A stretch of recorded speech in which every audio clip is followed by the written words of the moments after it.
मराठा समाजाच्या पदरात आरक्षण टाकल्याशिवाय हा मनोज जरांगे इंचही माग हटणार नाहीये. इंचही.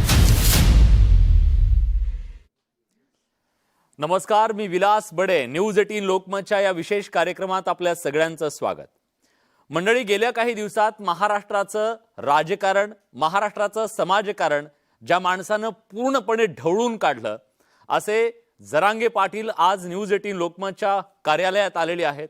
असंख्य प्रश्न त्यांच्याबद्दल आहेत, त्यांना विचारायचे, त्यांचं व्यक्तिमत्व उलगडून आपल्याला दाखवायचंय. पण जरांगे पाटलांनी अगदी थेट सांगितलंय की पुढच्या काही दिवसामध्ये जे आता अल्टिमेटम दिलाय, पुढच्या काही दिवसात सरकारनं मराठा आरक्षणाच्या संदर्भातला जर निर्णय घेतला नाही तर एकतर विजय यात्रा निघेल किंवा अंत्ययात्रा निघेल. माझा थेट सवाल आहे, पाटील साहेब, तुम्ही मराठ्यांना आरक्षण देणार कसं आहात?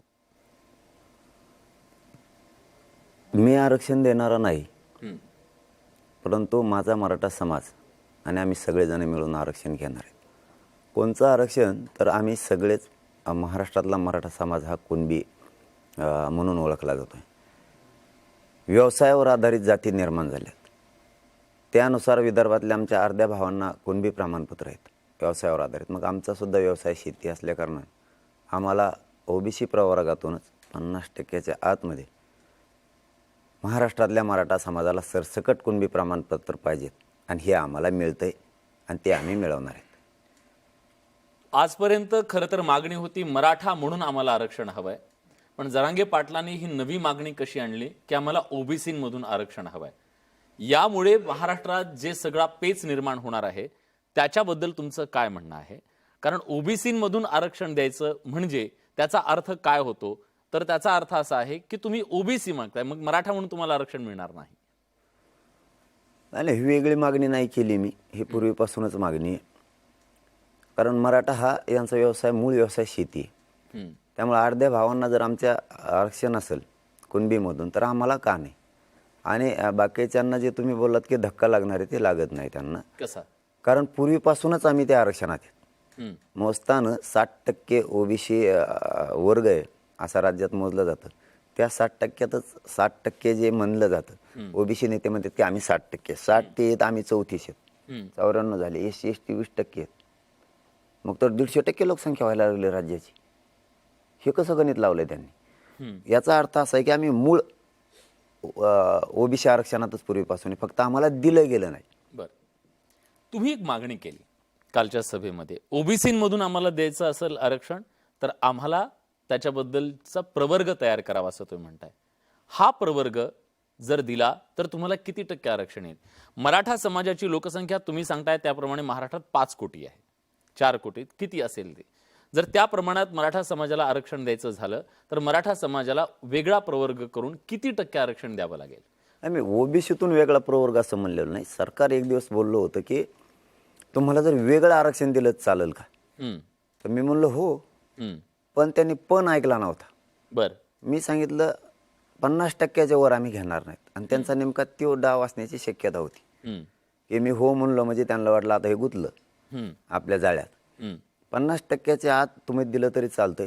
लोकसंख्येच्या प्रमाणात मराठा म्हणूनच वेगळा प्रवर्ग तयार करून मराठा समाजाला तुम्ही आरक्षण देऊ शकता, पण एनटी व्हिजेंटी सारखं ते टिकलं पाहिजे. मराठा म्हणून दिल्याच्या नंतर ते टिकेल का?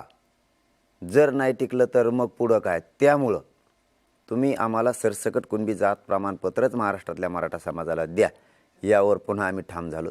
आणि त्यांची इच्छा बहुतेक अशी असावी की आपण वेगळं देईन म्हणल्याच्या नंतर 50%च्या वर जर म्हणलं हा म्हणलेत म्हणजे सगळा विषयही झाला.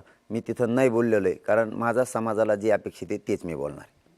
मग मुद्दा असा आहे, भटके विमुक्तांना 11% आरक्षण, विशेष मागासवर्गाला 2% आरक्षण, इतर मागासवर्गाला म्हणजे ओबीसीना आता 19% आरक्षण आहे. जर 19% आरक्षणामध्ये मराठा समाजाला जर आरक्षण द्यायचं असं ठरलं, जर त्यांना कुणबी प्रमाणपत्र दिलं तर मराठा समाजाच्या वाट्याला किती टक्के आरक्षण येईल? आणि तेवढ्यावर मराठा समाजाचं समाधान होणार आहे का? कारण 345 जाती आहेत आता ओबीसीमध्ये. मराठा समाज खूप मोठा समाज आहे लोकसंख्येनं.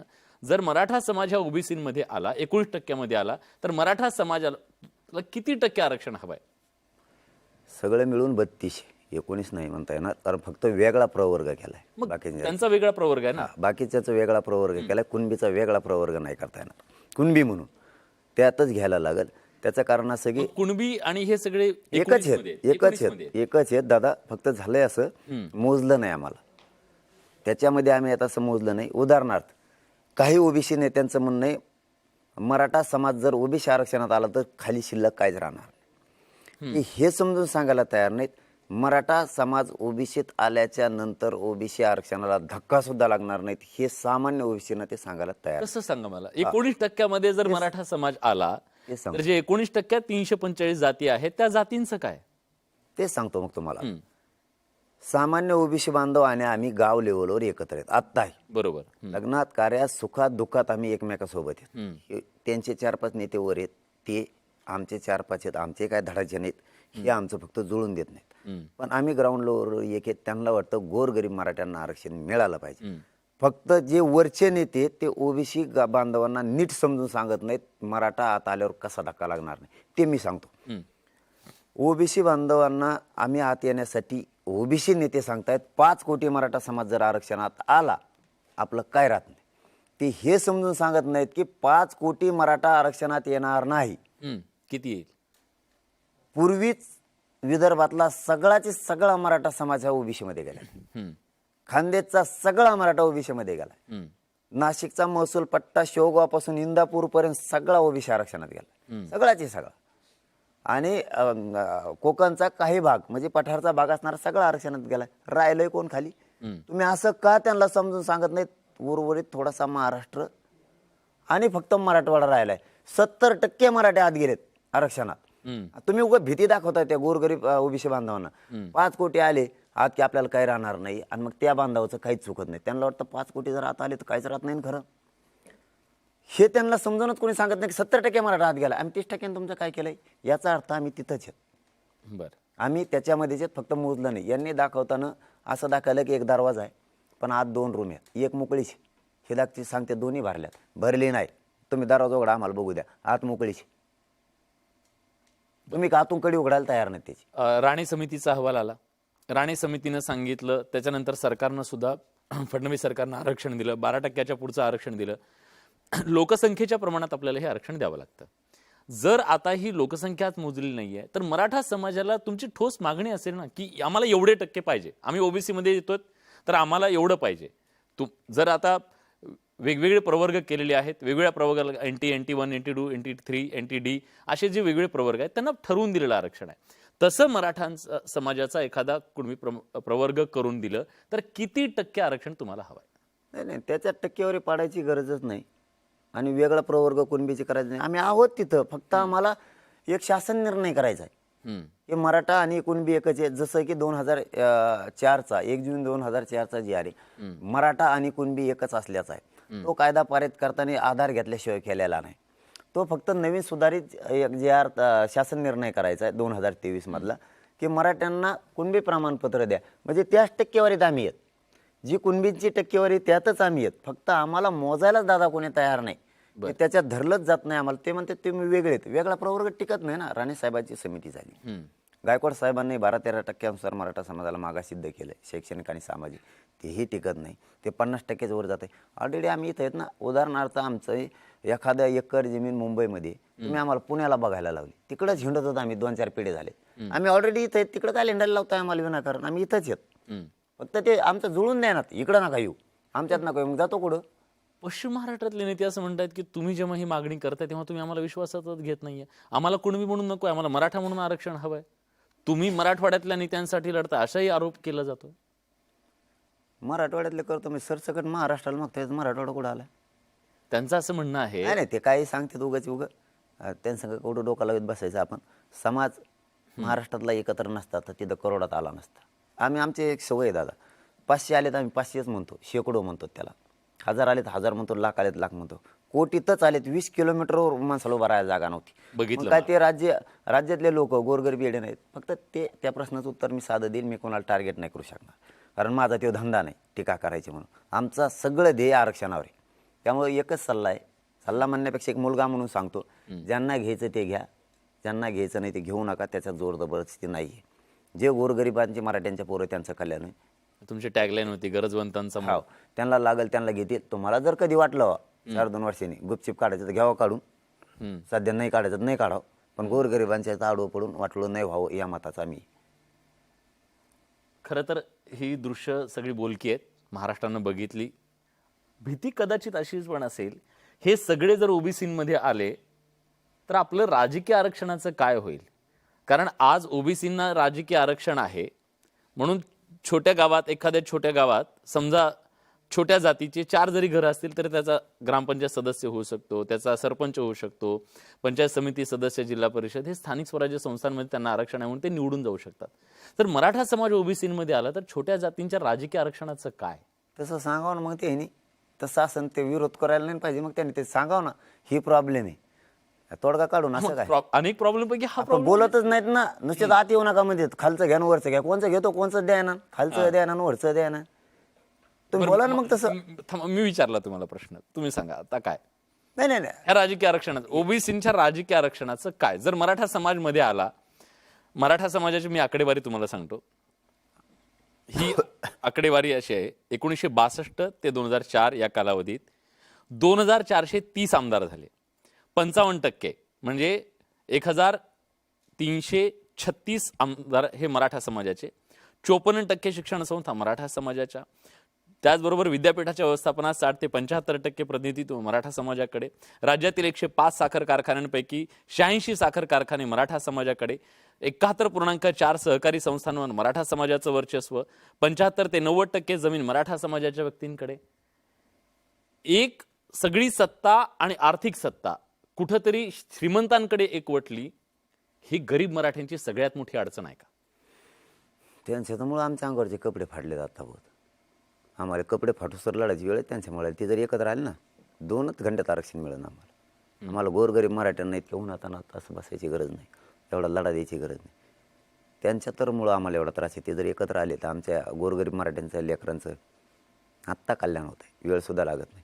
फक्त ते क्लिअर करणं गरजेचं आहे. त्यांनी तुम्ही म्हणलात त्याप्रमाणे त्यांनी जर त्यांना अडचण असेल आरक्षणाची, ओबीसी नेते कोण असतील त्यांचे सगळ्या बांधवांचे, ते त्यांचं जर त्यांनी स्पष्ट करायला पाहिजे की तो आम्ही ओबीसीमध्ये घ्यायला सामाजिक आणि शैक्षणिक दृष्ट्या तो गरजे आवश्यक आहेत. राजकारणामुळे आम्ही विरोध करतोय, राजकीय आरक्षणामुळे. संवाद साधूयात ना त्याच्यावर आपण, काही अडचण नाही. परंतु तुम्ही म्हणतच नाहीत. पण तुम्ही नाकारणार राजकीय आरक्षण? नाही, हे बघा, कुठं आम्हाला तिकडून काही तसा प्रस्तावच नाही ना की आम्ही याच्यामुळे विरोध करतोय त्याच्यामुळं.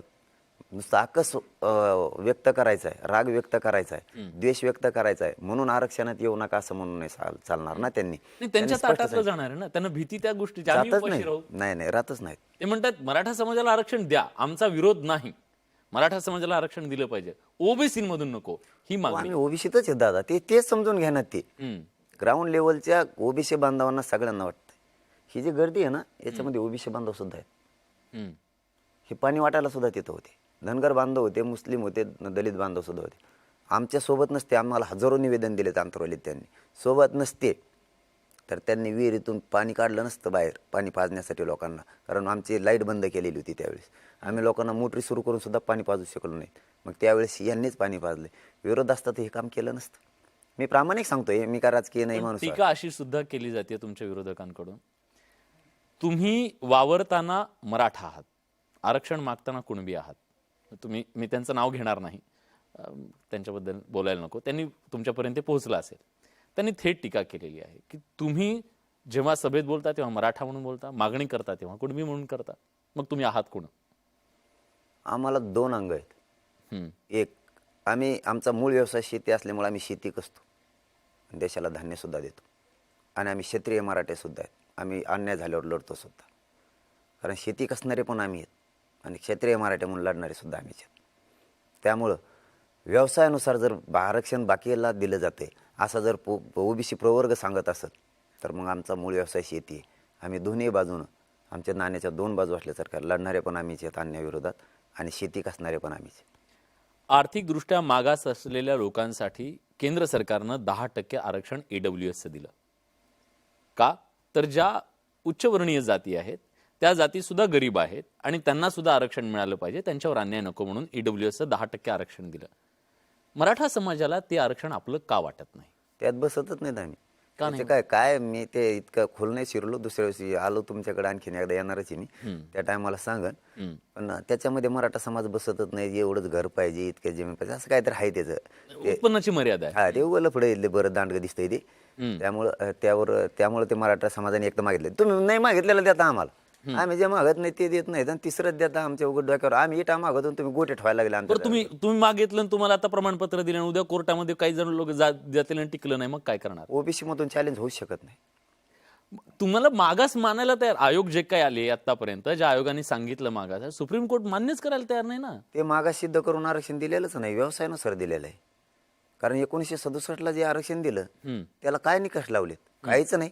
डायरेक्ट आरक्षण देऊन टाकलं. मंडल कमिशननं 90ला दिलं, कोणता निकष लावलाय? कोणताच नाही. अगोदर त्यांनी मंडल कमिशननं जाती घातल्या, त्यानंतर पोट जाती घातल्या. कागद नाही, फागद नाही, काय नाही, काय नाही, काय नाही. आम्हाला कागद, समित्या, मागास करीव, पुढं करीव, तरी नाही आम्हाला. हे सत्य आहे. बर, त्यामुळे ओबीसीच्या आरक्षणाच्या बाबत मागास सिद्ध करण्याची गरज, वेगळा प्रवर्ग तयार करायचा असेल तर तुम्हाला त्याची आवश्यकता आहे. इथपर्यंत मला माहिती आहे, आणि हेच खरं आहे. त्यामुळं सरकारला काय बोलावं काही कळत नाही. त्यामध्ये साहेबाला विचारून येतो, असे 7-8 मंत्री गेले, आणखी माघारीत नाही आले, विचारून येतो म्हणले. पण 14 मुख्यमंत्री दिले नाही, मी मुख्यमंत्र्यावरच बोलायचं असेल नाही. तर माझं असं मत आहे की ते त्यांच्यामुळेच आमची पंचायत झाली. त्यांनी जर एकवटले असते सगळेच, नुसते मुख्यमंत्रीच नाही, सगळेच नेते आमचे जर एकवटले असते 2 घंट्यात मिळालं असतं. पण याला दुसरंही उत्तर आहे, जर चांगल्या प्रकारे मोजलं आपण, म्हणतात ना मराठी सत्ता आहे, मराठीची सत्ता आहे, राज्यावर मराठी सत्ता आहे. ओबीसी बांधवांची 3 ते 4 वर्ष जास्त भरती एकूण स्वातंत्र्य मिळाल्यापासून. आम्ही कुठं म्हणलो मग तुमची बी सत्ता होती, आम्हाला कम नाही दिलं? आम्ही तुमच्या जात शोधलीच नाही कधीच. आम्ही मदत करताना आमच्या बापजात्यानं सरळ हा माणूस आणि माणुसकी दाखवली, किंवा आपला माणूस आहे म्हणून मदत केली. मोठं करण्यात कुठं माझा मराठा समाज 70 वर्षात कमी नाही पडला. कोणत्याच पक्षाला म्हणतो मी, आणि कोणत्याच नेत्याला. आता उपकार फेडायची वेळ आली थोडीशी. आमचे गोरगरिबांचे लेकर आत्महत्या करून त्यांचे मुर्दे पडायला लागलेत. आता उपकार फेडायची वेळ आली, फेडायला कोण तयार नाही. आरक्षणाला विरोध माझा करायला थेट लागले. सवाल आहे, मराठा समाज हा सत्ताधारी समाज इथला म्हणून ओळखला जातो. आज मराठा समाजावर आरक्षण मागायची वेळ का आली? पहिला प्रश्न. दुसरा, ही सभा नव्हती तर हा आक्रोश होता. आज तो आक्रोश मराठवाड्यात सर्वाधिक जास्त जाणवतोय, ती धग मराठवाड्यात सर्वाधिक जाणवते पश्चिम महाराष्ट्रापेक्षा. कारण काय? रात्रंदिवस शेतात कष्ट करायचे, एक उरात स्वप्न बाळगायचं. माझ्या वाट्याला जे कष्ट आलं ते लेकरांच्या वाट्याला आता नाही आलं पाहिजे, ही सगळ्यांच्या मनातली खतखत ही वर्षानुवर्षाची होती. आणि ज्यावेळेस या आरक्षणामुळे 1% जर हुकला तर आईबापाचं काळीज डायरेक्ट कापल्यासारखं होतं. त्याला ते वेदना सहन नाही होत. कारण रात्रंदिवस कष्ट केले, आता स्वप्न बघायचे होते सुखाचे, पोरगं नोकरीला लागल, उच्च शिक्षण घेईल. 1% हुकलं ते पोरगंही बधीर होतंय, आणि आईबापाला पण काय सुधरत नाही. म्हणजे शिकवताना पिकही गेलं, कमी पडले तर कर्जही झालेलं, ते स्वप्नही नाही राहिलं. ही प्रचंड मोठी खूप दिवसाची खतखत होती मराठा. ती आता सभा नाही आहे, ती वेदना मुलांची आहे स्वतःच्या, आणि त्रासपणे ही खतखत आता बाहेर निघाली, आणि या रूपात राज्याला आणि देशाला बघायला मिळाली. म्हणून आमचं सरकारला विनंती होती, मोदी साहेबांना सुद्धा, की मोदी साहेब यावर गांभीर्यानं लक्ष घालणं खूप गरजेचं आहे. मुख्यमंत्री साहेब आणि तुम्ही सगळ्यांनी एकत्र बसून मराठा समाजाला कोणबी जात प्रमाणपत्र देऊन या विषयाला आता पूर्णविराम देणं खूप गरजेचं आहे, आरक्षण देऊन. कारण ही समाजाची खतखत आणि त्यांची भावना तुम्ही आता ओळखली पाहिजे. तुम्ही भावना शून्य होऊन चालणार नाही. मी ही प्रामाणिकपणे विनंती करून सांगतोय. आता याच्यावरती कारण या राज्यातला सगळ्यात मोठा समाज मराठा समाज आहे, याच्यावरती आता तुम्हाला लक्ष द्यायचं की नाही तुमचा प्रश्न आहे. परंतु आम्ही विनंती करणं काम आहे जनता म्हणून, कारण तुमच्यात एक क्षमता आहे एखाद्याला न्याय देण्याची. तुम्ही नाही दिलं त्याला आमचा नाईलाज आहे. पण मराठा म्हणून सांगतो, हे सामान्य मराठी म्हणून सगळे, याच्यात तुमची राज्यातली देशातली कसलीही शक्ती एकवटली आमच्यात आता फूट पडू शकत नाही. सामान्य मराठ्यांना फक्त आरक्षण दिसते, बाकी काय नाही. 24ला आम्हाला आंदोलन करण्याची वेळ येणार नाही. 24च्या नंतर सरकार 100% आम्हाला आरक्षण देईल, हे मी जाहीरपणे सांगतो. हो, तुम्हाला मुख्यमंत्र्यांवर खूप विश्वास आहे, कारण निर्णय घेण्याची क्षमता आहे.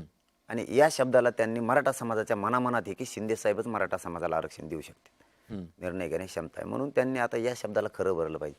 मराठ्यांच्या मनातल्या शब्दाला खरं भरणं गरजेचं आहे. आंदोलक शब्द वापरते त्याला नाही भरलं तरी चालेल. मराठ्यांच्या मनात तुमच्याविषयी जे प्रतिमा आहे, मग एखादी सत्ता कमी भोगली तरी चालेल, मराठ्यांच्या शब्दाला त्यांनी खरं उतरलं पाहिजे आणि मराठा समाजाला आरक्षण दिलं पाहिजे. म्हणून त्यांना मी त्याही वेळेस विनंती केली. आताही पंतप्रधान महोदयांना मी विनंती करतो की आता आपण लक्ष याच्यात घालून मराठा समाजाचा हा मोठा वर्ग यांना न्याय द्या. तुमचा प्रश्न आहे पर्यंत 24ला, नंतर आम्हाला आंदोलन करण्याची वेळ येणार नाही. आली, सरकारला हे आंदोलन झेपणार बी नाही, पेलणार पण नाही. पाटील साहेब, एक गोष्ट तुमच्या लक्षात आली असेल, राजकीय नेत्यांचे स्टेटमेंट तुम्ही ऐकत असाल. राजकीय नेते असं म्हणतात, सर्वच राजकीय पक्ष, तुम्ही सगळ्यांची स्टेटमेंट बघा, ते म्हणतात मराठा समाजाला आरक्षण मिळालं पाहिजे. पण जरांगे पाटील जी भूमिका घेऊन उभे आहेत की ओबीसीमधून आरक्षण मिळालं पाहिजे, त्याला कुणाचाच पाठिंबा नाही, कुठल्याही राजकीय पक्षाचा पाठिंबा अजून तरी मिळालेला नाहीये.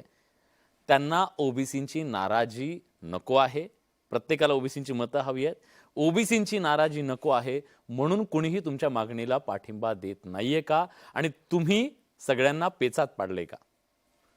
नाही, अंधारातून सगळ्याला वाटतं मिळालं पाहिजे, गप्पा आण देते इकडं. हां, अंधारातून कोणत्याच पक्षाला वाटत नाही, त्यामुळे ते चालून देतो आम्ही आहेत असं खुणी देत आम्हाला बी. आम्हाला काय कळत नाही काय? आमच्या आधी ते लाईनला उभं राहणारे आरक्षण मिळालं, सर्टिफिकेट काढायचं सुद्धा माहिती होणार नाही आम्हाला. हां, आमच्या अगोदर त्यांच्या लई ओळखी आता.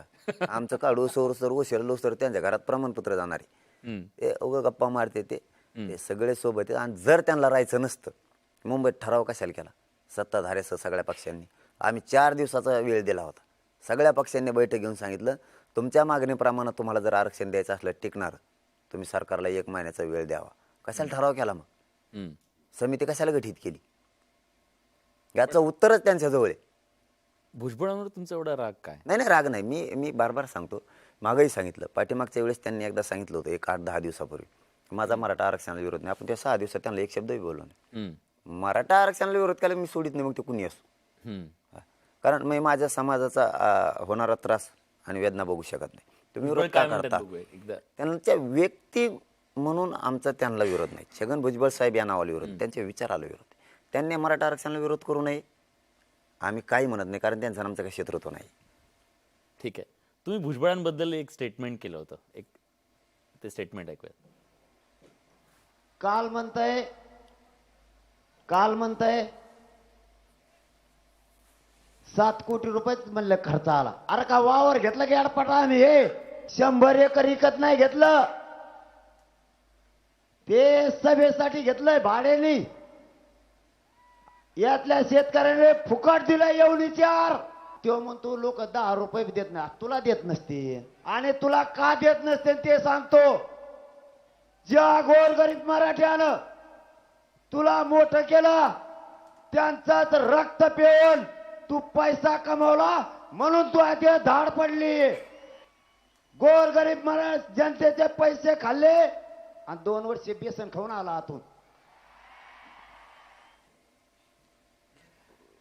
ओबीसीमध्ये तुम्हाला येण्यासाठी सगळ्यात मोठा अडथळा भुजबळ आहेत असं तुम्हाला वाटतंय, म्हणून तुम्ही ओबीसीच्या या नेत्याला टार्गेट करताय का? नाही, अगोदर आम्ही सुरुवात केलीच नाही. 29 तारखेला तुमची सभा झाली होती. 2.5 लाखांचा मॉब होता, प्रचंड अग्रेसिव्ह सगळा मॉब होता. त्या सभेत सुद्धा तुम्ही भुजबळांना टार्गेट केलं होतं. कारण त्या अगोदर त्यांनी विरोध केलेले होते. हां, त्यांनी विरोध करू नये. मी पुन्हा सांगतो की भुजबळ साहेब म्हणून आमचा विरोध नाही, व्यक्ती म्हणून नाही.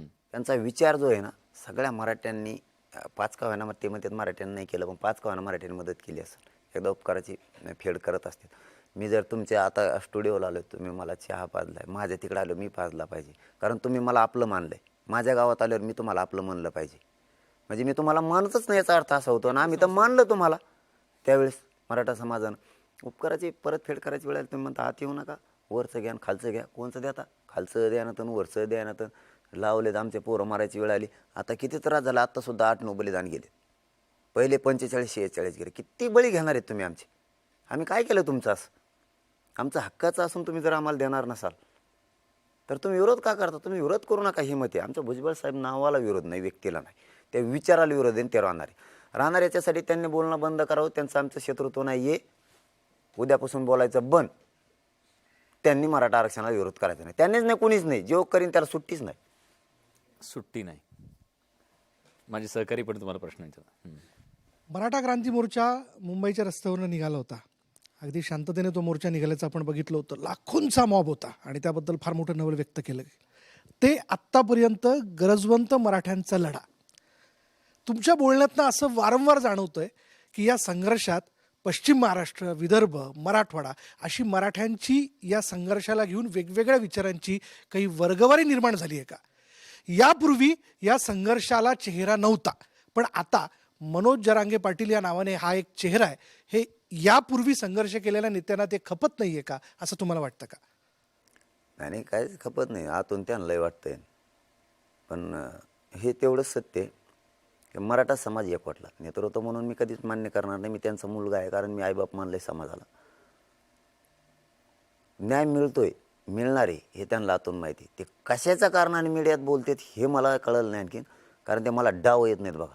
त्यांना डाव येतात म्हणतात, त्यांच्यात मातंबर ते असते जणून बरेच 2-4 फळ्या असतात, ते मला कळत नाही जास्त. काहीतरी आहे ते जाणून बुजून म्हणत नाहीत, त्यांचं जास्त लक्ष इकडेच आहे, हेच मिळावं म्हणून. हो, पण ते उघडपणे येऊन बोलत पण नाहीत ना. त्यांचं काहीतरी आहे गोंधळ. त्यांना मराठा काय क्रांती लागून मोर्चापैकी द्यायचं काही समन्वयक तुम्हाला येऊन भेटले, त्यांनी पाठिंबा व्यक्त केला, त्यांनी असं म्हटलं मनोज भाऊ फार तुम्ही छान करताय, आम्ही तुमच्या सोबत आहोत, असं काही झालं का? काय? सगळेच आंतरवलीत आलते ना, सगळे चेहरे तुम्ही दाखिले आहेत, त्यातलं कोण नव्हतं. सगळेचे सगळे आले, त्याचा अर्थच ते होतो. होऊन दे आता. पण मनोज भाऊ असं काही झालंय का की सधन मराठा वर्ग, गरीब मराठा वर्ग अशी काही वर्गवारी याच्यात दिसून येते का विचारांची तुम्हाला? नाही नाही, मोठे बी आहेत त्याच्यात, पण जास्त 95% सामान्य मराठा आंदोलनात. म्हणून तर त्यांना सांज सापडा नाही आमच्यात फूट पाडायची. नसतं त्यांना मग ते बस म्हणलं बसतेत, उठ म्हणलं उठेव असे लागते. आता आम्ही ऐकत नाहीत ना. आमचं धोरण फक्त एकच ध्येय, आरक्षण, कारण ते लागतं आमच्या लेकराला. उठ बस म्हणणाऱ्याचे ध्येय वेगळे असू शकतात, ते मला माहीत नाही, परंतु सामान्य मराठ्याचे ध्येय एकच आहे, आरक्षण. त्यामुळे ते फूट पाडायला गेलं ना, ते आता मी सांगत नाही तुम्हाला, इतका बेकार शब्द बोलत आहे. कारण ते सामान्य, त्याला आरक्षणाशिवाय दिसत नाही, माघारीच फिरतोय आल्याला.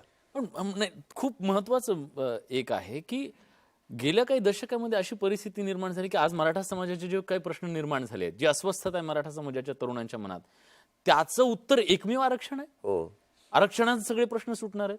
नाही सुटणार. मग आमच्या टायमालाच प्रश्न सुटायचं उत्तर आहे, होय पाहिजे होय यांना. हां. त्यांचे काय सगळे सुटले का?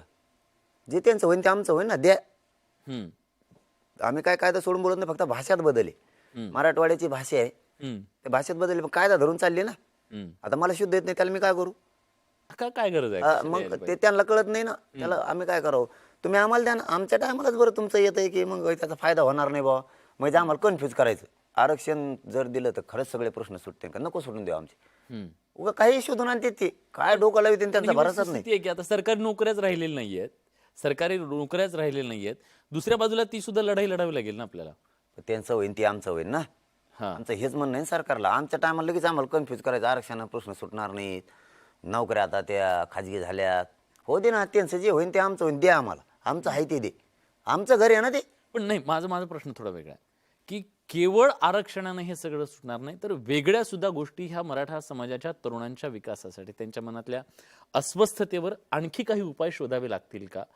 त्या दृष्टीने तुम्ही काय विचार, कारण तुम्ही समाजासाठी खूप तळागाळात फिरलाय, तुम्हाला ती नस कळली आहे. एक एक टप्पा पार करतो आम्ही. ते तुम्ही म्हणता ते खरं आहे, त्याच्यातही आम्हाला लक्ष सगळ्या समाजाला घालायला लागणार. मी म्हणून नाही, पण समाज म्हणून आम्हाला घालायला लागेल. पण एक एक टप्पा तर पार करू द्या. आता ह्यो टप्पा प्रक्रियेतच येत नव्हता निर्णयाच्या प्रक्रियेत. सरकारच्या पुढं फायलत नाही दुसरी काही, नुसते पळत येत, जाय मुंबईला आणि जाय दिल्लीला. हे आता निर्णयाच्या टप्प्यात फायलायली. मराठी सगळे श्रीमंत गरीब सगळे एकत्र आहेत, फक्त 95% मराठा जास्तीचा याच्या आंदोलनात आहे, त्यामुळे फूट पडत नाही. माझं एक ऑब्झर्वेशन, एक रिपोर्ट सुद्धा त्याच्याबद्दलचा आलाय. मराठवाड्यातल्या शेतकऱ्यांमध्ये सर्वाधिक आत्महत्या मराठा समाजाच्या आहेत. हो, मराठवाड्यातल्या शेतकऱ्यांची जी मुलं आहेत मराठा समाजातली, त्यांचं 10वीच्या नंतर शिक्षण थांबलेलं आहे, त्याची आकडेवारी सुद्धा मोठी आहे. ही अस्वस्थता भौगोलिक, पाण्याशी संबंधित, वारंवारचा दुष्काळ, या सगळ्या गोष्टीची एकत्रित सांगड आहे. त्यातून आलेली अस्वस्थता, शेतीचं घटलेलं प्रमाण, शेती तोट्याची ही अस्वस्थता जी आहे, त्याच्यावरती केवळ आरक्षण हे उत्तर आहे का, किंवा इतर सुद्धा गोष्टींचा विचार करावा लागेल? म्हणजे मराठवाड्याला आपल्या मराठवाड्याला पाणी आपल्याला मागावं लागेल. ते तर आहेतच प्रश्न, ते नाकारून चालणार नाही. परंतु शेतीला जोड जे म्हणतो आपण, जितकं जीवन जगताना पाणी गरजेचं आहे, तितकंच आरक्षणसुद्धा गरजेचं आहे. कारण एक तर सततचा दुष्काळ मराठवाड्यातच आहेच, पण पश्चिम महाराष्ट्रातल्या सुद्धा काही भागात खूप दुष्काळ पडतो, विदर्भातल्या काही भागात खूप दुष्काळ पडतो. ह्याच्यात शेती व्यवसाय असल्यामुळं निसर्ग साथ देत नाही, इकडून मुलं शिकलेले असताना सुशिक्षित बेकारी जगतात, ते नैराश्यातून ते आत्महत्या होतात. परंतु आम्ही जाहीरपणानं रोज आवाहन करतो, जे सरकारने केलं पाहिजे, आत्महत्या तुम्ही करू नका. मार्ग निघणार आहे, मार्ग निघल. आत्महत्या करून आपला मार्ग निघणार नाही. आणि उद्रेकाचे आंदोलनही करू नका, हे सुद्धा आम्ही सातत्यानं त्यांना सांगतो. हे काम सरकारचं असतानाही आम्ही एक समाज किंवा या राज्याचे नागरिक म्हणून आम्ही दर दिवस कार्यक्रमाच्या माध्यमातून करतो आहे. दादा, हे खरं आहे की समाजाच्या आत्महत्या झाल्यामुळे त्यांचे लेकरं आता शिक्षणापासून वंचित राहिले. या बळीला कारणीभूत फक्त सरकार आहे. इथून मागचे सगळे आत्तापर्यंतचे सगळे सरकार आहेत. आमचे मुडदे पडण्याचं कारण शेतकरी वर्ग असो किंवा मराठा समाजाचा आरक्षणाचा विषय असो, किती बळी आणखीन यांना घ्यायचे हे मात्र प्रश्नाचं उत्तर आणखीन मिळत नाही. पण आताच तरी किमान त्यांनी गांभीर्याने घ्यावं, ही विनंतीपूर्वक मी लोकमतच्या माध्यमातून राज्य आणि केंद्र सरकारला सांगतो की आता तरी तुम्ही गांभीर्याने घ्या. कारण का हा करोडोचा समाज आहे, याची वेदना लक्षात घेऊन, याचं गांभीर्य लक्षात घेऊन तुम्ही आता आरक्षण हा विषय मराठा समाजाला देऊन संपवा. असता जर 24च्या नंतर आंदोलन झालं, तुम्हाला ते शांततेत राहणार आहे. हे शांततेचं युद्ध तुम्हाला हाताळताना पेलणार बी नाही, झेपणार बी नाही. आता हे शब्द मात्र मी तुम्हाला फायनल सांगतो. बाकीचं दिशा ही 22ला आम्ही स्पष्ट सांगणार आहे, कारण फाटीत आम्ही असं खंजीर खोपशीत नसतो. 22ला आम्ही जाहीर दिशा ठरवणार आहेत. पण आजचा एक शब्द आम्ही मात्र ही आता राज्य आणि केंद्र सरकारला दिला आहे, हे शांततेचं युद्ध थांबवताना तुम्हाला पेलणार बी नाही, झेपणार सुद्धा नाही. तुम्ही बोलताना असं म्हटलं होतात की बांधवांनो, आपल्यामध्ये फूट पाडण्याचा प्रयत्न केला जाऊ शकतो, तर ही अशी भीती नेमकी तुम्हाला का होती? आम्ही शांततेत बसलेलं असताना ताई विनाकारण आमच्यावर हल्ला झाला. आमच्या आई बहिणीचे इतके डोके फोडलेत की 4 महिन्याच्या लेकराच्या अंगावर आईचं डोकं फुटलेलं रक्त पडत होतं. ते बघताना क्षण कोणीच बघू शकत नव्हतं या राज्यात. तरी आई उठायला तयार नव्हती. जिला 22-34 असे टाके पडलेत. एका पोराच्या पोटात 35 गोळ्या आहेत आत्ताही. आपल्यात लिलावतीमध्ये त्याचं ऑपरेशन नाही होऊ शकलं, इतक्या आरपार त्या गेल्या. 9 वर्षाच्या मुलीच्या पायात गोळी शिरली तर पलीकडून निघाली, तर 1.5 लिटरपेक्षाही जास्त पाणी पायात निघालं. आम्ही असं काय केलं होतं, याला डावच म्हणलं जातं मोडण्यासाठी. 3ऱ्या दिवशी असं काय घडलं, शांततेत भजन सुरू असताना आम्हाला जर उद्रेक करायचा होता तर सर मगाशी म्हणल्याप्रमाणे 2.5 लाख पोरं शहागडला होती हवेवरती. सगळा मॉप 29 तारखेला, आणि त्याच 29ला दुपारी 1 वाजता आमरण उपोषण सुरू केलेलं आहे. निर्णय जर नाही घेतला सरकारनं, बिथरलेला मॉप होता. दंगल किंवा धिंगाणा करायचा असता आम्ही तिथं करू शकलो असतो, फक्त पोरं होते तिथं. आणि तो मॉब सगळं तुम्ही कंट्रोल हो, सगळा बिथरलेला होता. योग्य शब्दात सांगितलं सगळ्यांनी घरी जायचं. वो लोक गाडीत बसले आणि आपण आपल्या गावात गेले. मी आंतरवालीला उपोषणाला बसलो, त्यावेळेस SP आणि कलेक्टर जालना जिल्ह्याचे दोघंही आंतरवालीत आले आणि पाठीवर हात ठेवून सांगितलं, आमच्या कार्यकाळात बिथरल्याला मॉप पाठवणारा माघारी पहिला माणूस बघितला आम्ही. नसता मॉप कुणी पण जमितो, पण वापस कोणीच पाठवू शकत नाही. वापस पाठविले. आणि 3ऱ्या दिवशी महिला बसलेल्या असताना 500 लोक आम्ही धिंगाणा करतोल का, म्हणजे हे डावच होता. म्हणून मी समाजात सावध करतो का असे डाव खूप टाकलेत त्यांनी माझ्यावर. तुम्ही तेवढं एकच बघितलं आहे. अरे बाप, लय नमुने येते. बरं, पण मग आता ही सभा झाली, आता भीती थोडी दूर झाली एवढ्या मराठा बांधवांना पाहून? नाही, भीती दूर नाही, आम्ही सावध आहेत. आमची बी कसोटी आहे ना, आम्ही गाफील नाही राहणार.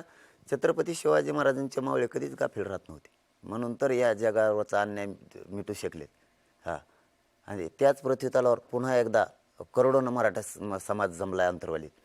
आम्ही गाफील राहणार नाहीत, आम्ही तेच मावळे आहेत. पण हा चमत्कार झाला कसा? जरांगे पाटील, एक सांगा, ह्या मराठा समाजानं कुठल्याही नेत्याचा, नेत्यांची खाण आहे मराठा समाज म्हणजे, पण सगळे नेते बाजूला ठेवले. एकाही नेत्याला आंदोलनात येऊ दिलं नाही. आलात तर कार्यकर्ता बनून या, तुम्हाला चेहरा बनवू दिलं नाही, त्यांना नेतेगिरी करू दिलं नाही मराठा समाजानं. एवढे लाखोंचे मोर्चे काढले, पण यावेळी असं काय झालं की मराठा समाजानं त्यांचा लीडर निवडलाय? माझ्या अंगाला काटा आला तुम्ही या प्रश्नावर, कारण मी मायबाप त्यांना मानलं समाजाला, आणि मी माझं प्रामाणिकपणा सिद्ध करून दिला माझ्या समाजासमोर अगोदर. नुसतं मायबाप म्हणून गोल गोल गप्पा नाही मारले. झिजावं लागतं आधी. मी फुटायचं असतं सर, मला माझ्या समाजाशी गद्दारी करायची असती. आजकाल असेल का मंत्र्यांनी आमदारांनी जर खांद्यावर हात टाकला ना, माणसं दुसऱ्या नीटच बोलत नाही एकामेकाला. हवे तर चालत नाही. आपल्यापाशी अख्खं मंत्रिमंडळ बसून होतं. मी इंच बरे माझी नियत माझ्या जातीसाठी ढोळू दिले नाही, आणि समाजाला तिथंच योग्य वाटलं की हे पोट आपलं पोरग आहे. मला कोपऱ्यात चल म्हणले, कानात बोलवतो, कापरे कोपरे गाठीत नाही आपण. मी माझ्या जातीशी प्रमाणे मायबाप म्हणलं ना, त्या मायबापाशी गद्दारी करणार पैदास माझी नाही. मी नाही गद्दारी करू शकत सरकारला समाजाशी. कळलं हे मॅनेज व्हायचं पिल्लू नाही म्हणून. अहो त्यांनी तर कापऱ्या कोपऱ्यात मग काय होतं मलाच कळा ना. हा. काय आहे कापऱ्यातून कोपऱ्यात काय माझं पवित्र व्यासपीठ आहे माझ्या मराठा समाजाचं. नाही हा इथं सांगा ना काय आहे कोपऱ्यात. इकडं तिकडं काय नाही इथं सांगा. हम्म. मी माझ्या समाजाला माझा प्रामाणिकपणा सिद्ध करून दिलाय. मला जर प्याच्यातून पैसे कमवायचे असते ना समाजाने जाहीर बघितले ग्राउंडवर लोक 50-50 लाख घेऊन आले होते म्हणजे 10-10, 5-5 लाख असे 2 लाख 1 लाख गोळा केलेले मराठा समाजानं. नुसती गुन्हे असे ठेवायचं काम होतं. बंडलं त्यात टाकले असते गुन्हे बांधायचे घरी नेऊन टाकायचे आंदोलन संपलं नुसतं नोटाच खायचे. हे बंडलं ज्या माणसाकडे येत होते त्या माणसाची आर्थिक परिस्थिती आमचे रिपोर्टर आहेत आमचे प्रतिनिधी आहेत त्यांनी दाखवलं तुमचं कुटुंब दाखवलं घरातली अवस्था दाखवली वैभव काय होतं त्या भिंतीवरती मी ते बोलतो त्याच्याबद्दल ते वैभव काय होतं त्या भिंतीवरती तर छत्रपती शिवाजी महाराजांचे सगळे फोटो होते आणि कदाचित जरांगे पाटलांचा विचार त्या घरात होता. घर फाटकं होतं पण माणसं फाटके नाही. हा माणूस फाटका नाही. मी वेदना घेतली वेचून समाजाची. खूप झिजावं लागले असं हो आतून. मी माझ्या मी हॉटेलमध्ये काम केलं. झिजलो सुद्धा आणि झिजणार सुद्धा. कारण मला ते समाजाचा आक्रोश एखाद्या मुलीचा जर फोन आला शिकताना तर असं काळीजच चिरल्यासारखं होतं की दादा आम्ही एका मार्गावर हुकलो किंवा सारथीमार्फत अशी अडचण येते महामंडळामार्फत अशी अडचण. त्या टायमाला असं वाटतं काय चूक काय झाली असेल समाजाची म्हणजे ते वेदना नाही बोलू शकत समाजाची. म्हणून मी माझा प्रामाणिकपणा सिद्ध केला. मी माझ्या समाजाची गद्दारी नाही केली. मी ते आंदोलन पैशासाठी नाही उभा केलं न्यायासाठी उभा केलं. बरं, आग तर तुमच्याही पोटात होती. हा तेच माझी आगीला किंमत नव्हती त्यासाठी समाजाचा आशीर्वाद लय गरजेचा होता. आणि फाटक्या माणसावर विश्वास ठेवत नाही समाजाने कसा ठेवला हो तुमच्यावर विश्वास. नाही मी त्यांच्यातला आहे. मी शेतातला आहे. मी सामान्य मराठ्यांच्या वेदना जाणणार आहे आणि मी रोज त्यांच्यात राहतो. मी हवा माझ्या डोक्यात मस्ती शिरू दिली नाही हवा पण नाही शिरू दिली. मी किती हे याच्यात आलो तरी मी जमिनीवरच त्यांच्यात राहतो. मला समाजाला ज्यावेळेस रस्त्यावर भेटायचं त्यावेळेस मी समाज डावलून पुढं जात लांबून हात करून कधीच जात नाही. मी त्यांची वेदना ओळखली आणि त्यांच्या मनातलं बोललो आणि त्यांनी मला आपलंसं केलं. मी एकच उदाहरण सांगेन तुम्हाला मुद्दामचा जास्तीचा वेळ घेतो. प्लीज मी विदर्भात कुठंतरी एका जागेवर होतो आणि लातूर मार्गे येताना विदर्भाहून एक 2 माणसं म्हातारे माणसं होती. एकाचं नाव 95 वर्ष वय होतं आणि एकाचं 97 होतं. ते बालपणीचे मित्र होते. आत्तापर्यंत मित्र आहेत दोघं. ते दिवसभर पोलावर बसून होते. गाव सांगत होतं हे कोणाच्याच कार्यक्रमाला येत नाहीत कधीच. येत नाहीत म्हणजे याचा अर्थ त्यांचे कामाशी काम. ते दोघं पण ते सकाळपासून पोलावर होते. मी रात्री 8 वाजता पोहोचलो असून त्या गावात. सकाळी ते 8 वाजल्यापासून बसले होते. मी 8 ते 8 बघा. ते पळत आले. मी आल्यावर पळत म्हणजे त्यांचं पळणं. म्हाताऱ्या माणसाचं काठी टेकत कसं आले की नुसतं एवढं धरलं फक्त. बस म्हणलं माझ्या पोराला भेटलं. मी माझ्या जीवनात नातवासाठी काय करू शकलो नाही माझ्यासाठी काय करू शकलं पण आता नातवासाठी करू शकतो. तुला पोरात बघितलं आम्ही आम्हाला फक्त बघायचं होतं सकाळपासून आमचं पोरगं कसं. दादा याच्यातच सरकारनं भावना आता ओळखली पाहिजे की तळागाळातला 97-95 वय ते बाबांचं कसं असू शकतं. किती झिजलेले असू शकतं त्यांचं शक्तीसुद्धा ताकदसुद्धा हे ओळखणं लय गरजेचं आहे. आता जर इतक्या खालपर्यंत आमच्या गावात आणि परिसरातल्या गावात आणि महाराष्ट्रात 3-3 वर्षाचे लेकरंसुद्धा घोषणा द्यायला लागले. 3-3 वर्षाचे सुद्धा आपलेच प्रतिनिधी त्यांना साक्षीदार आहेत. त्यावेळेस असे अंगावर शहार येतात की हे काय रूप दाखवलंय समाजानं आणि ही शक्ती मी मराठा एक समाजाला प्रसंग मला सांगा. खरं तर त्या दिवशी आम्ही सगळेजण बघत होतो. तुम्ही स्टेजवर गेलात. स्टेजवर धामधूम असेल तुमची सगळी हे सगळे पण जेव्हा तुम्ही स्टेजवर वर आलात समोर अथांग असा जनसागर तुमच्या डोळ्यातले भाव खूप काही सांगून जाणारे होते. काय भावना होती बरं त्या क्षणाला. मी अक्षरशः रडलो त्या टायमाला. डोळ्यात पाणी होतं तुमच्या. आणि आत्ता यायला लागले. काय कारण मला ती एवढं समाज एवढ्या ताकदीनं एवढा जनसागरवर उसळला आहे प्रतितलावर. पहिल्यांदा मला मराठा समाजाचं एवढं मोठं रूप दिसलं आणि ते राज्याला आणि देशाला सुद्धा दिसलं की मराठी इतके आहेत आणि इतके येऊ शकतात. कारण जेवढे ग्राउंडवर 3 वाजता पाठ आले होते त्यावेळेस ग्राउंड फुल होतं आणि सकाळी आलेला लॉट की 20 किलोमीटरवर पसरला होता. माझी नजरच पोरायना. मी ऑटोमॅटिकच पूर्ण असा गळूनच गेलो की हे आशीर्वाद द्यायला एवढा समाज आला आहे. आता हे बाळ तुला सगळं पोरगं मानतात आणि समाजाला मी मायबाप मानतो. आता यांची ताकद व्हायला नाही जाऊ द्यायची. बरं माझे हे पहिलं लक्षात आलं. आता नाही जाऊ द्यायची. काही झालं तरी हरकत नाही. आता यांची शक्ती व्हायलाच नाही जाऊ द्यायची आपण, कारण ही वेदना घेऊन आलेत. आणि खरंच लेकरू मानलं तर लेकरांनी मायबापाशी गद्दारी आता नाही करायची. आणि गद्दारी करायचे दिवस मागच गेले. आता समाजाने ओळखला आता ते मागच टप्पा होता. आता आंदोलन खूप पुढे गेलं. आता गद्दारीचे दिवस नाही राहिले. एकीकडे तुम्ही या सगळ्या बांधवांना मायबाप म्हणलं. हे मायबाप बघत होते की एक लेकरू उपोषणाला बसलेलं आहे. दिवसावर दिवस मोजला जात होता. प्रत्येकाच्या छातीचे ठोके वाढत होते. पण दुसरीकडे घरातली ती माय होती, ती देखील चिंता करत होती, माझं लेकरू मनोज उपोषणाला बसलंय. त्या सगळ्याच्यात तुमच्या सौभाग्यवती असतील, तुमची मुलं असतील, आई असेल, हे म्हणत असतील की बाबा होईल हे सगळं, पण जरा आवर्त घे. असं कुठं झालं का? मला त्याच्या हा. आधी ती जी माऊली आहे ना, जे समाजांतर लेकरू मानलं, पण जिने तुम्हाला जन्म दिला ना, त्या माऊलीचं प्रेम बघा, बघा तिचं कौतुक बघा, तिची काळजी आहे, तिच्या चेहऱ्यावर काळजी आहे, कौतुक आहे. ती विचारते कधी जाणार आहे, कधी येणार आहे परत. पायाला भिंगरी लावून हा पोरगा फिरतोय समाजासाठी, याच्यासाठी.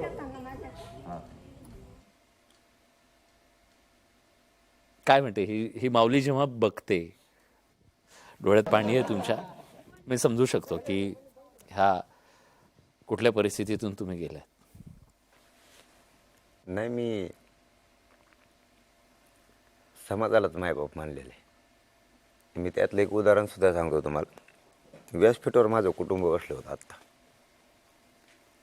कारण ज्या समाजाला मायबाप मानलं ना, तिथं येताना तुम्ही मुलगा म्हणून नाही यायचं. ते व्यासपीठ बायकोनं नवरा म्हणून नाही यायचं, मुलांनी बाप म्हणून सुद्धा नाही यायचं. तिथं तुम्ही समाज म्हणून यायचं. कारण माझा समाज खाली वाटला आहे, तुम्हाला व्यासपीठ नाही मिळू शकत. माझा समाज प्रथम आहे. लोकांचं उलटं असू शकतं, अगोदर कुटुंब नंतर समाज. माझ्याकडं समाज अगोदर आहे आणि नंतर कुटुंब. मी कुटुंब माझं खाली उतरेल, कुटुंब वर नाही बसू दिलं. मला महाराष्ट्रातला एकही समाज म्हणू शकत नव्हता की कुटुंब वर बसू देऊ नका. मी नाही माझ्या समाजाशी गद्दारी करू शकत. माझ्या समाजाने त्या दिवशी एवढ्या हालापेष्टा भोगल्या. लाईट बंद केल्यामुळे लोकांना पाणी प्यायला नाही मिळालं. मी ती ताकद नाही व्हायला जाऊ देणार. हा, एक झालं की समाजाचे हाल झाले, गैरसोय झाली, समाज रुसला नाही. एक फोन बी करून म्हणला नाही की आमची गैरसोय झाली. त्यांची जरी गैरसोय झाली असली, पण एक सांगतो, त्यांच्या डोळ्यात स्वप्न जे घेऊन आले होते ते मी भंग नाही होऊ देणार अजिबात. त्यांचे हाल झाले असते, त्यांनी ते सहन पण केले. आणि मुलगा म्हणून सांगतो, सहन करा. नाविलाज आपल्या लेकरांना जर चांगले दिवस बघायचे असले तुम्हाला सहन करायला लागेल. तुम्ही जी स्वप्न घेऊन त्या सभेला आली होती, मी तुम्हाला दिसलो नसेल, तुम्हाला ऐकायला मिळालं नसेल, नाराज नका हो. तुम्ही जे स्वप्न घेऊन आलात आरक्षणाचं, ते घेतल्याशिवाय यांचं बी मागं सरकणार नाही. शब्द आहे माझा. त्यांच्या पदरात आरक्षण टाकेल. वेळेप्रसंगी टोकाचं उपोषण करून माझी अंतयात्रा जरी निघाली तरी चालत, पण आता माघार नाही. मागं नाही हटणार. एकतर मराठ्यांच्या आरक्षणाची विजयात्रा निघणार, नसतं माझी अंतयात्रा. त्याशिवाय मी मागं हटणार नाही. आणि बायकोला पोराला सुद्धा सांगितलेलं आलो होतं तुमचा, कारण मी क्षत्रिय मराठा लढण्याचं मला माहिती. आलो तर तुमचा, नसता समाजाचा. कुंकूपासून सावध राहायचं. तुम्ही असं सांगितलं होतं वहिनींना की त्यांना सगळं ते माहिती पाहिल्यापासून. मी माझ्या पट्ट्यात आणि माझ्या तिकडच्या परिसरात माहिती, मी एखादा कागद देत नाही कधीच. एखादा जरी खोटं बोलला, कागद दिला त्यांनी अमुक अमुक, लोक म्हणतात नाही, त्यांनी जर दिला तेव्हा हटणार नाही. हे माझ्या पट्ट्यात सगळ्याला माहिती आहे ना. आता महाराष्ट्रातल्या सगळ्या मराठ्यांना माहीत झालं, येणे का बाबा एकदा प्रशासनाला कागद दिला ते हटत नाही. कारण आपली पहिल्यापासूनची सोय, एखाद्या गोष्टीत जर उतरलं तर मागं सरकत नाही. मी गद्दारी नाही करू शकत माझ्या जातीशी, आणि करणार सुद्धा नाही. हा, मी मरल पण गद्दारी नाही करणार. असतं मला गद्दारी करायची असते तर खूप काही केलं असतं, खूप काही तुम्हाला मिळालं असतं. पण हे सगळं करत असताना कुटुंब दुय्यम ठरतं, तुमचा समाज प्रथम आहे. पण हे सगळं करत असताना कुटुंबाला वेळ देता येत नसेल वगैरे, पण तुमच्यातला एक हळवा बाप सुद्धा मी बघितला. मला वाटतं सभेतलं जे दृश्य आहेत, जेव्हा मुलीला चक्कर आली होती आणि तुम्ही तिला कवटाळलं, तिला वारा घालत होतात, तुम्ही बोलला काही नाही, पण तुमच्या त्या प्रत्येक कृतीतून, तुमच्या हावभावातून बापाचं काळीज आम्हाला दिसत होतं. तर ते व्यासपीठ खाली मी काढून दिलं होतं त्यांना. त्यावेळेस त्या साऊंडच्या शेजारी ते लोक वारा घालत होते, मी ते बघत होतो. बेशुद्ध म्हणजे काय चक्कर काहीतरी आली. घोळ आली होती तिला. ते सगळं कार्यक्रम संपल्यावर लोकांनी वर आणलं. त्या टायमाला काय समाज म्हणून तुम्ही आलेले आहेत, मग त्याविषयी समाजाचं जरी पुरवलं झालं तरी मी तेच करणार. मी तिथं समाज म्हणूनच केलं. आता काल ॲडमिट होते हॉस्पिटलला संभाजीनगरला, मी बी चेकिंगला गेलो होतो. मुलगी ऍडमिट. हो, तर मी गेलो होतो. आम्ही भेटलो, मला ते दवाखान्यात समाज भेटतो तसं भेटू शकतात. आम्ही 2-3 वेळेस भेटलो सुद्धा, कारण आपण आपल्या जिंदगीत कधी खोटं नाही बोलत. पण उंबऱ्याला नाही शिवलो आणि शिवणार सुद्धा नाही, कारण माझं कुटुंब बी आंदोलन ठिकाणी येत नाही. काय असतं, एक कोणाचं पण परिवार सांभाळताना माया ही त्याच्यासोबत असते. आणि मग त्यावेळेस 1-2 पावलं माणूस मागं सरकवतो किंवा 1-2 दिवसाची एनर्जी खराब होती. त्यामुळं कुटुंब आंदोलन ठिकाणी शक्यतो येत नाही. एखाद्या वेळेस वगळून विषय वेगळा असेल, पण शक्यतो येत नाही, कारण ते समोर बघून ते सहन एकमेकाला होत नाही. त्यामुळं आंदोलन अशा ज्या ठिकाणी हॉस्पिटलला इकडं तिकडं समाज भेटायला येतो, तसं कुटुंबही भेटायला येऊ शकतं. त्यात काही दुमत नाही. ते मी पण पाळतो. मी हॉस्पिटलला परवाच सांगतो, मी भेटलो सुद्धा. मीही माझ्या चेकिंग केल्यात आणि निघून आलो. तुमच्याच पत्रकार बांधवांनी सांगितलं, ते खूप आत रडते, एकदा माघारी जा. नाही फिरलो माघारी. आणि आता माघारी फिरणार पण नाही. खरंय. पण एक प्रसंग महाराष्ट्रातल्या जनतेला कदाचित माहीत नाही, तुम्ही तुमच्या तोंडून सांगणार पण नाही, पण मला वाटतं की हे सांगणं गरजेचं आहे. कोपर्डी बलात्कार प्रकरणातले जे आरोपी आहेत, त्या आरोपींवर तुमच्या शुभा संघटना होती आधी. शुभा संघटनेच्या कार्यकर्त्यांनी भावनेच्या भरात जाऊन हल्ला केलेला होता कोर्टाच्या आवारामध्ये, आणि तुमच्याच गावात ती मुलं होती. तर ती मुलं जेलमध्ये गेली, पुढे त्यांच्यावर कारवाई झाली. ती मुलं जेलमध्ये गेल्यानंतर स्वाभाविकपणे आमची मुलं नेलीन जेलमध्ये घातली, अशा प्रकारची टीका पण झाली. पण हा माणूस 2 वर्ष त्याच्यानंतर घरी गेला नाही, गावात गेला नाही, कारण ती मुलं जोपर्यंत बाहेर येत नाही तोपर्यंत मी घरी जाणार नाही, हा शब्द होता. मला वाटतं एकूण तुमचं जे व्यक्तिमत्व सगळं दिसतंय ते तत्वापेक्षा मोठं काही नाही, किंवा समाजापेक्षा तुमच्यासाठी मोठं काही नाही असं दिसतंय. हे वेड कधी आणि का लागलं बरं? माझी स्तुती करून घेण्यापेक्षा त्या आतमध्ये 2 वर्ष ते मानतो. ते आता बहीण मानलेलं आहे महाराष्ट्रानं. त्यांना रामांचं कोणीच समर्थन केलेलं नाही, हल्ल्याचंही केलेलं नाही, किंवा त्यांचंही त्यांच्या समाजाने केलेलं नाही. तिथं समाज प्रश्न नव्हता, तिथं एक आरोपी होता.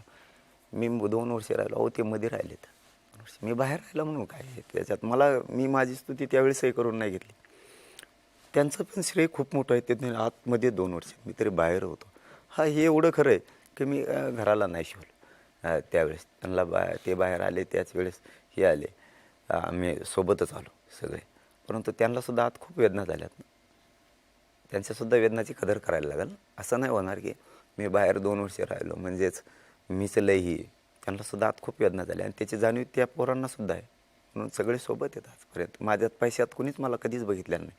माझ्या माया किती मी लावतो हे माझ्या लोकांनी मला बघितलेलं आहे, आणि समाजसुद्धा आता बघतो. मी माया खूप लावतो. मी फाटका माणूस. मी ₹1 मदत कधीच करू शकत, पण माया तुमच्या कुटुंबापेक्षा जास्त करू शकतो. तुमच्या जवळचे कार्यकर्ते आहेत, त्यांनी प्रसंग सांगितला तुमच्याबद्दलचा. तुम्हाला वेगवेगळ्या कार्यक्रमांना जेव्हा लोक बोलवतात तेव्हा तुम्ही थेट सांगता, म्हणजे तुम्ही कधी लपवलं नाही की मी येऊ शकत नाही, किंवा माझी आर्थिक परिस्थिती, म्हणजे गाडी घेऊन जावं, गाडी घेऊन यावं, इतकी सुद्धा तुमची परिस्थिती नव्हती. तुम्ही लोकांच्या गाडीवर फिरून 126 गावात त्या सगळ्या प्रचार केला. कधी कुणाच्या दमडीला तुम्ही शिवला नाहीत आत्तापर्यंत, किंवा तुमचं जगणं आधी जसं होतं तसंच आजही आहे. पण ह्या सगळ्यानंतर तुमच्याकडे खूप मोठ्या प्रमाणात ओघ येईल. उद्या नाही येईल, पदं येतील, प्रतिष्ठा तर आहे समजा, पण उद्या ऑफर केले जातील ह्या सगळ्याचे. जरांगे पाटील आम्हाला उद्या कुठल्या राजकारणात दिसतील का, राजकीय पक्षात दिसतील का? नाही. ऑफर आली तर तुम्ही स्वीकारणार का? तीच संधी म्हणलं ना मी, समाजाने तेच ओळखलं ना. मग बरं, तुम्ही आरक्षण मिळवून दिलं, तुम्ही तुमची जिद्द पूर्ण केली, नाही, वाटच नाही आपली ती आपली वाट नाही. त्यातले डाव असते, तो लोकराचे जीव घालावं लागते, जणू खूप लफडे असते त्याच्यात. ते आपलं ते काय जोडायचं नाही, कारण ती वाट आपली नाही आहे, आणि त्या वाटेवर आपल्याला जायचं पण नाही. आपली वाट मराठा आरक्षण आणि मराठा समाज. त्यानंतर भरपूर प्रश्न आहेत ना, ते कामं करूयात, सगळ्याच धर्माचे करूयात, काही अडचण नाही ना. पण हे राजकीय वाट आपली नाही जे ना पदाचं आणि त्याचं मग समाजाने तेच ओळखलं ना. त्यावेळेस बाजूलाच बसलेले होते ना. ते मागच पडलं आता. आता आंदोलन खूप पुढे गेलं. समाजाने ओळखलं आता नाही. भिडे गुरुजींनी तुमच्या कानात काय सांगितलं होतं बरं? कशाचं कानात कुणी काही सांगत बाबा हे लय अवघड कार्यक्रम झाला मग आहे. हां. कुणी चिठ्ठ्या काढी ते खिशातून कायच काय लिहिलेलं त्याच्यावर कुठं काय मी तर दाखव बरं म्हणलं काढा ते बाहेर. काहीच नाही उगा ते डोकाला येतात पण मिले त्यांचा पुढे त्यांना वाटलं कच्च्या तालमीतलं काय की मी शेतकऱ्याचं पोरग आहे ना. हां. त्यातल्या त्यात मराठवाड्याचं आमचा पंगा घेणं एवढं सोपं आहे का? तुम्ही एकदा चिडला होता. ते सेल्फीवाले लोक यायचे, ते येऊन सेल्फी तुमच्या समोर काढून जायचे. ते सगळे रांगा लागलेल्या, सेल्फीलाच रांगा लागलेल्या कितीच्या किती त्या सगळ्या. तुम्ही म्हणा इथं बसायला कोण नाही, तुम्ही सेल्फी घ्यायला येताय, तुम्ही त्याच्या चिडला होतात तुम्ही. नाही एखाद्या वेळेस घडलं असेल समाजाला अधिकार आहे चिडायचं माझ्यावर मी बी त्यांच्यावर. त्याचा अर्थ काय राग नाही. ते शिस्त लागली पाहिजे आपल्याला म्हणून आणि ऐकतात ते पण काय कोणी नाराज होत नाही. मी किती खवळतो ते मला खवळतात. मला काय वाटत नाही त्याचं सुद्धा. पण ते हे लय डाव टाकणारे लोक आहेत. त्यामुळं आपण त्यांना पुरे डाव उधळून लावले त्यांचे समाजाच्या शक्तीवर आहे. हे मायबापाची शक्ती त्यामुळेच वाया जाऊ देणार नाही. आत्ताही हटत नाहीत ते आत्ताही. रात्री आम्ही कोणालाच टाइम नाही दिला खरं सांगतो दादा. आम्हाला फक्त सगळ्या मीडियाच्या बांधवाचे आभार मानायचे होते आणि यायचं होतं कारण त्यांनी Thank you. खूप ताकद दिली आम्हाला.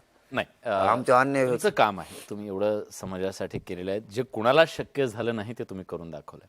मराठा समाज हा राजकीय दृष्ट्या अतिशय प्रगल्भ समाज आहे, खूप हुशार समाज आहे. तो कुणाच्याही मागे जात नाही, असा तो भावनिक समाज नाहीये की उठला आणि कुणाच्याही मागे गेला. तुम्ही करून दाखवलं, तुमच्यात ते दिसलं म्हणून तो समाज तुमच्या मागे आलाय. पण मला एक प्रामाणिकपणे प्रश्नाचं उत्तर हवं आहे तुमच्याकडून. तुम्ही राज्यातल्या संकट मोचकांची सुद्धा खूप गोची केलेली होती, तुम्ही त्यांचं कौतुक पण केलं, पण त्यांची कसोटी पाहणारा हा काळ होता. जरांगे पाटलांना हे करणं किंवा त्यांना समजावणं. नाही ते 3-4 वेळेस आले होते. आम्ही त्यांनाही माहिती आम्ही सन्मान करतो आलेल्या कोणत्याही पक्षाचा असो. आम्ही एखाद्याचा राग जरी असेल तरी त्या व्यासपीठावर व्यक्त नाही करत कारण ते आपल्याकडे पाहुणे म्हणून आज आले त्यामुळं. पण त्यांचा एक हट्ट होता की 4 दिवसात होणार नाही, कायदा पारित होणार नाही, हा विषय तुम्हाला कायमचा द्यायचा आहे, टिकणारा द्यायचा आहे, आम्हाला 1 महिन्याचा वेळ द्यावा लागेल. आणि आम्ही मात्र देत नव्हतो. त्यावेळेस सगळ्या पक्षाचा ठराव झाला आणि ठीक आहे बोललो की तुम्ही 1 महिन्याचा 40 दिवस घ्या पण आता आरक्षण नाही म्हणायचं नाही, आता आरक्षण नाही म्हणायचं. त्यामुळं आता त्यांना काहीच करता येत नाही कारण वेळ आम्ही नाही दिला, त्यांनी आमच्याकडून घेतला. त्यामुळे समाजच्या मनातली तुमची प्रतिमा आता तुम्ही वायाला जाऊ देऊ नका सरकार. नसता पुढचा काळ शांततेचं युद्ध तुम्हाला नाही पेलत. आता माझे शेवटचे काही प्रश्न आहेत, मी पटकन मला उत्तर त्याच्याकडून तुमचं अपेक्षित आहे की आता तुम्ही कुठली शुभ संघटना काढली होती तुम्ही सुरुवातीच्या काळात. मला वाटतं अगदी सुरुवातीच्या काळात तुम्ही काँग्रेसचं पण काम काही दिवस केलेलं होतं, पण आता शुभ संघटना तुम्ही आता आहे की नाही मला माहीत नाही, पण होती ती संघटना. यापुढे ह्याच एवढं मोठं संघटन, एवढा मोठा समाज बांधून ठेवण्यासाठी अशी काही संघटना काढण्याचा विचार? आणि आधी ते पहिलं क्लिअर करतो. त्यावेळेस आम्ही नाब आले होतो, समजा लई ज्ञान नव्हतं. कॉलेज ते काँग्रेसच्या याच्या शाळेत कॉलेजमध्ये ते काय कळत नव्हतं जास्त. त्यावेळेस मला वाटतं बहुतेक आता मला पक्का ध्यान आहे ना पण अंदाज सांगतो काय नंतर दुरुस्ती करता येईल. देशमुख साहेब होते बहुतेक मुख्यमंत्री त्या हा बहुतेक. आणि ते खूप आरक्षणच त्या टायमाला ते म्हणले ते आम्ही आरक्षण इतक्या दिवसात देणार आहे तितक्या दिवसात. आम्ही भारावून गेलो पोर. याला म्हणलं मराठ्यात चांगलं होतंय ना जा त्यांच्यात पण आपण हे होईल पोरं होतो म्हणून ते त्यात गेलो होतो आम्ही. एक 8-15 दिवसाचाच विषय असं जास्त नव्हते पण ते माझ्या डोक्यावर पडलं ना ते याच्यात होते आणि त्याच्यात होते. पण पुढे जेम्स लेन प्रकरण झालं त्यावेळेस सगळ्या पक्षांना निषेध केला होता. अरे आम्ही म्हणलं कारण आम्हाला छत्रपती आणि आरक्षण याच्यात आम्ही पुरे भिनलेलो होतो. हे पक्षाचं काय जास्त माहीत नसेल, हुडबुद्धी बारीक लेकरा म्हणजे पोरं असल्यासारखं आम्हाला समज जास्त नव्हती. म्हणलं तुम्ही ते निषेध नोंदला पाहिजे. ते म्हणले तसं नाही करता येणार काही जण त्यांच्यातले. अरे म्हणलं ते पक्ष जमत नाही मग आपल्याला चला चाललो आम्ही लगेच ते काही घेणं देणं नाही आम्हाला. कारण जिथं छत्रपतींना आणि शिवाजी आरक्षणाला विरोधी तिथं मोजतच नाही आपण कोणालाच. किती आंदोलनं केलीत बरं आतापर्यंत? अरे बाप लई केली असते, छोटे मोठे लई केले असते. पण प्रामाणिक समाजाची तेव्हापासून म्हणलं हे यायचं नाही कोणकडे जायचं नाही. आपण आलो मानता का एकदा पोलिसांचे आभार मानावशी वाटतात का कधी? पोलिसांनी तुमचं आंदोलन महाराष्ट्राच्या कानाकोपऱ्यात पोहोचवलंय असं आम्हाला धोपटून काय बरं आमच्या आई बहिणीच्या पर रक्त सांडलेत ना. काही चांगले पण आहेत असं नाही परंतु झालेली घटना चांगली नाही. पण ते टाळायला हवं होतं. हो आंदोलन हाताळता नाही आलं. आंदोलन जर व्यवस्थित हाताळलं असतं तर ही प्रकार झाला नसता. कारण आंदोलन हाताळताना खूप अनेक वेगळे वेगळे प्रयोग आहेत, ते करता येतात. पण तुम्हाला आंदोलन हाताळायचं ही सिस्टम नव्हती. त्यांना नाही ऐकत म्हणून आंदोलन चिरडून काढायचं हे त्यांच्या पथ्यावर पडलं. नाही ऐकत बरोबर ना, मी माझ्या समाजाचं ऐकणार ना. तुमच्याशी संबंध मेंटेन करण्यासाठी मी आंदोलन उभा नाही केलं. मी माझ्या समाजाशी प्रामाणिक आणि आयुष्यभर राहणार, त्यात दुमत नाही राहणार. आणि ते कसं मिळत नाही ते मराठ्या बघणार आहेत. मी एकटा जरी झुंज देत असलो तरी माझा समाजसुद्धा करोडात झुंज देतोय. मी एकटा नवसाचा नाही. मला जरी थोडाफार त्रास होण्याचा प्रयत्न केला, माझा समाज आरक्षण घेऊस तर हटतच नाही. ते माझ्यावर एकट्यावर जसं अवलंबून आहे तसं स्वतःच्या शक्तीवर सुद्धा आहे. हो, मला त्यांनी आशीर्वाद दिला ना, आता सुट्टी नाही. नाही म्हणजे नाही, की ते वळवळ करू द्या. आता ती सुट्टी कुणालाच नाही, मला असं दिसतंय तुमच्या सगळ्या बोलण्यावरून. आणि निश्चितपणे खूप साऱ्या शुभेच्छा तुम्हाला. तुमची ही लढाई अंतिम टप्प्यापर्यंत पोहोचून यश मिळो ही आमच्या सगळ्यांची सदिच्छा आहे. आणि निश्चितपणे तो मराठा समाज जो आशेनं तुमच्याकडे बघतोय, खूप मोठी स्वप्न घेऊन तो बघतोय, त्याला वाटतंय की हो, आपल्यासाठी लढणारं कोणीतरी आलंय. खरंच मराठ्यांना त्यांचा नेता मिळालाय का, या प्रश्नाचं उत्तर आता जनतेनं या लाखोंच्या जनसागरातून ते उत्तर दिलेलं आहे. पण लढाई सोपी नाही आहे, दीर्घकालीन लढाई आहे. त्याच्यासाठी तुम्हाला खूप साऱ्या शुभेच्छा. न्यूज 18 लोकमतच्या स्टुडिओमध्ये तुम्ही आलात. खूप खूप आभार आहेत मराठा समाजावतीनं. तुम्ही खूप आमचा अन्याय होता तो दाखवला आणि पुढेही असंच बळ द्या आम्हाला न्याय मिळेपर्यंत. नक्की तुम्हाला आग्रहाची विनंती आहे. तुमचे मनापासून खरोखर आभार. नक्की. मराठा समाजाच्या सामान्य माणसाच्या वेदनेच्या सोबत आम्ही कायम सोबत आहोत. त्यांचा आवाज बुलंद करण्यासाठी तुम्ही लढताय. तुम्हाला शुभेच्छा. आणि आज न्यूज 18 लोकमतच्या या स्टुडिओमध्ये तुम्ही आलात त्याबद्दल तुमचे मनापासून आभार. धन्यवाद.